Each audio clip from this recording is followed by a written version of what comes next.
Hello, hello, hello. What's up, everyone? This is your host, Anthony Avina, and as always, welcome to the Writer's Corner.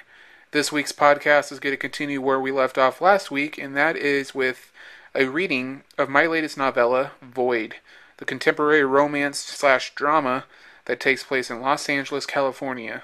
This week, we're going to be reading chapter 4 of the novella, and before we start that, though, I want you to see if you can listen to the sound I'm making right now. Can you hear it?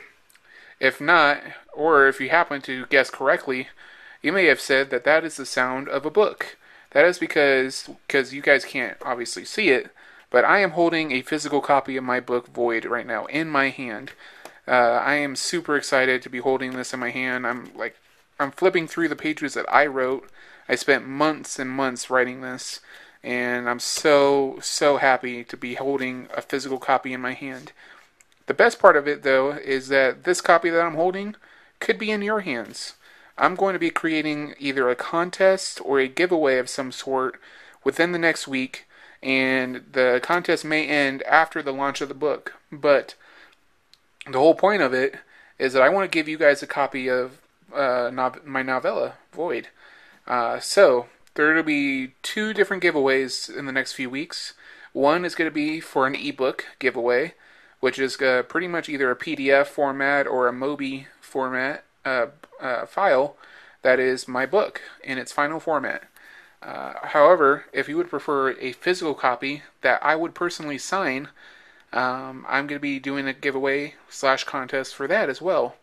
So what I need you guys to do is within the next few days, if you have an idea for a contest, whether it be an art contest, photo contest, video contest, or anything in between any of those, anything creative, fun, contest type of stuff, I want you to leave it either in a review in the podcast, or if you're watching this on YouTube, or listening to this on YouTube, I want you to leave it down in the comments down below, and tell me what kind of contest I should be having.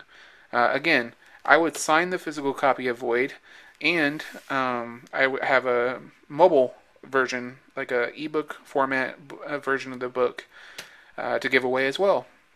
So, only thing I ask is that you guys give me your honest opinions on the book when I do send you a copy.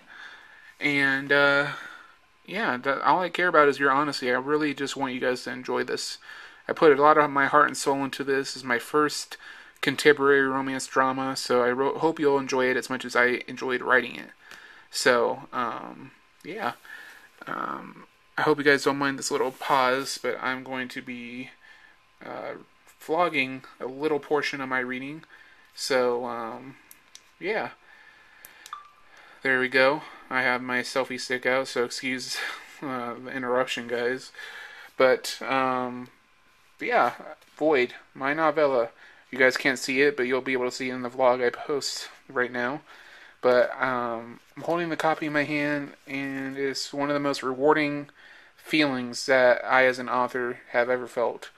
And if you guys are authors too, who happen to be listening to this, you'll know the feeling of holding something you poured your heart and soul into, holding it in your hands like this. It's truly an amazing feeling. So, if you want to be holding this book and have a copy of your own, a signed copy from me, leave your comments down below in this YouTube video, or leave a review with your thoughts on what I should do, what kind of contest I should have. So that is it, guys. That's the only little announcement I had. As always, I will have a little announcement at the end of this podcast, the same normal announcement that I always have.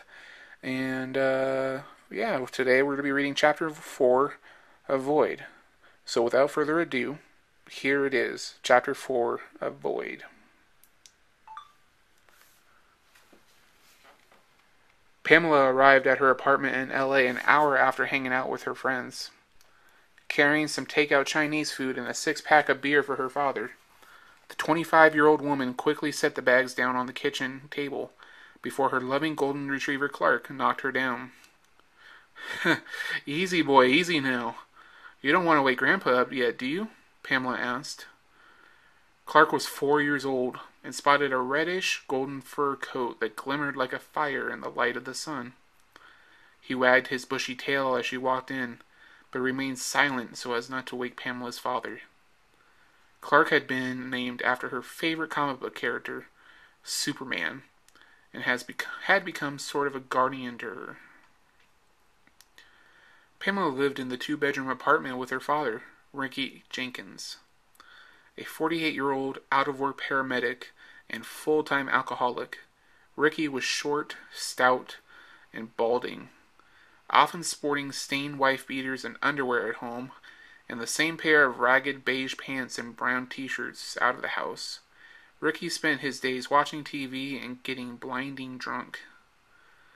When the night was upon him, he often left the house and went to his favorite bars, drinking until closing time and waking Pamela up when he was too drunk to open the door to their apartment himself. Taking the food out of the bag and putting the beer in the fridge, Pamela noticed her father out of his recliner, walking over to her with a stern look on his face. "Where the hell have you been? I've been out of fucking beer for an hour." "I had to help my friend tonight, remember? I told you about it this morning. He's been mourning his girlfriend's death, and I went to help bring him out of his depression." He's a lucky one if you ask me.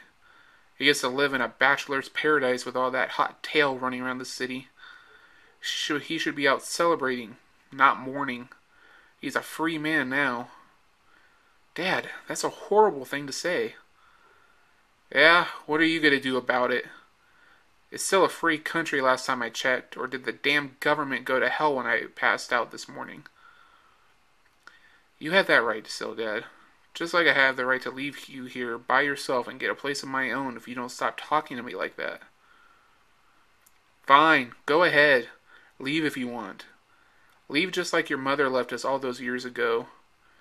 She left because you were a selfish little brat who drove her away. You owe me for driving her away. But go ahead, leave. Be your mother's daughter." Pamela turned away from him, fighting back tears and trying to remain calm. It was the same routine every night, and she should be used to it by now. But his words still cut her just as deeply now as when she was 11, when her mother had first left. She had vague memories of her mother still. She remembered long-forgotten days at the beach, and cold winter nights spent decorating the house they used to have in Santa Barbara, California, with Christmas decorations.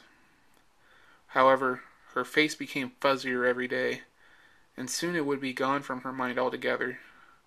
She stayed with her father all these years because she felt guilt over her mother leaving him, and so she endured his harsh demeanor. "I'm sorry, Dad. I didn't mean it. Let me get you a plate of food and a beer," Pamela said calmly. "Don't bother. I'm going out. I'll be out late, so don't wait up." Before she could say anything, her father opened the front door, grabbed a jacket from the small coat rack by the door, and slammed it shut. Pamela stared at the door, sat down in front of the food she had just bought, and wept quietly to herself. Clark trotted over to her, rested his head on her lap, and whimpered softly. Not really sure why he was sad, but sad nonetheless. And that is it for Chapter 4, guys. Next week, we are going to be reading Chapter 5, which is all about Jasper Collins, which is one of my favorite characters I have written for this novella. Thank you guys for tuning in so much today for this podcast. I'm super passionate about this book, and we are just about a week and a half away from the release. A little less than that. It's probably about 8 or 9 days now. So, again, thank you for tuning in. It means the world to me. If you enjoyed this podcast, make sure you rate and review this on iTunes or SoundCloud. Share it with all your friends, family, loved ones, both through the podcast or on YouTube. If you're watching this or listening to this on YouTube, make sure you give this video a thumbs up, like this video, comment on it, favorite it, and share it. And make sure you subscribe to both podcasts and the YouTube channel if you have not already. On the YouTube, I daily vlog. Sometimes I do combination vlogs to save some days in uploading, but I film myself every day. And I also have weekly videos on Friday in addition to this podcast video every week. Sometimes it's gaming videos, sometimes they're little sketches, sometimes they're quiz videos. It's all different every week. So make sure you do that and check out the Eye in the Sky on YouTube to see today's recommended videos. If you have not yet, please follow us on all our social media links that are in the description of both the podcasts and YouTube down below in the description box. And check out our sponsors as well. AutoCrit is one of our sponsors today. They have been a great resource for helping me edit my manuscript slash novella, outline and everything for Void. So if you guys want a great discount on AutoCrit, if you're a writer or need help just editing your documents in general, make sure you get AutoCrit. And for a complete list of all our sponsors, make sure you check out the description box as well. Thank you guys for tuning in again. This is author Anthony Avina, and I will see you next week for a brand new episode of the Writer's Corner podcast. Thank you for listening. You guys have a great week. Long days and pleasant nights, my friends.